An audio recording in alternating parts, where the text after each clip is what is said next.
শিবলিঙ্গে যখন আপনি দুধ বা জল অর্পণ করতে বসবেন তখন কিন্তু আপনাকে মাথায় রাখতে হবে বেশ কয়েকটি নিয়ম মেনেই কিন্তু কাজটি করতে হবে, মহাদেব তবেই কিন্তু সন্তুষ্ট হবেন।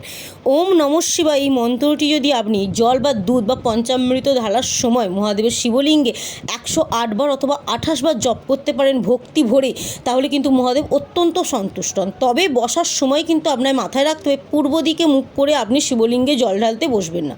পূর্ব দিকটা কিন্তু শুভ বলে মনে করা হয় না। উত্তর দিকে মুখ করে যদি আপনি শিবলিঙ্গে জল ঢালতে বসেন তাহলে কিন্তু মহাদেবের সাথে সাথে মা পার্বতী মায়ের আশীর্বাদ আপনি লাভ করতে পারবেন। কেন? কারণ মহাদেবের উত্তর দিকেই কিন্তু মা পার্বতী মা থাকে। সেই কারণেই কিন্তু আপনি যদি এই কাজটি করতে পারেন ভক্তি ভরে, তাহলে কিন্তু মহাদেবের আশীর্বাদ আপনি লাভ করতে পারবেন।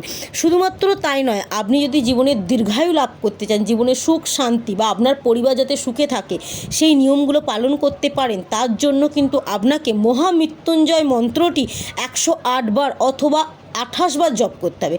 108 বার জপ করাটাই কিন্তু মহামৃত্যুঞ্জয় মন্ত্র শুভ বলে মনে করা হয়। হাতে রুদ্রাক্ষের মালা নেবেন, সকালে স্নান সেরে আপনি মহাদেবের শিবলিঙ্গের কাছে বসে করতে পারেন, অথবা যে কোনো মন্দিরে গিয়ে আপনি পাঠ করতে পারেন, অথবা রাতে ঘুমাতে যাওয়ার আগে শুদ্ধ বস্ত্র পরে এবং হাত পা মুখ পরিষ্কার করে আপনি যদি মহামৃত্যুঞ্জয় মন্ত্রটি 108 বার রুদ্রাক্ষের মালা সঙ্গে নিয়ে একবার করে মহামৃত্যুঞ্জয় মন্ত্র করবেন, একবার করে রুদ্রাক্ষগুলো স্পর্শ করবেন। এভাবে যদি আপনি মহামৃত্যুঞ্জয় মন্ত্র পাঠ করতে পারেন ভক্তি বলে, তাহলে মহাদেবের আশীর্বাদ কিন্তু আপনি লাভ করতে পারবেন। কারণ দেবাদিদেব মহাদেব কিন্তু রুদ্রাক্ষ ধারণ করে, রুদ্রাক্ষের মধ্যে এতটাই গুণ আছে।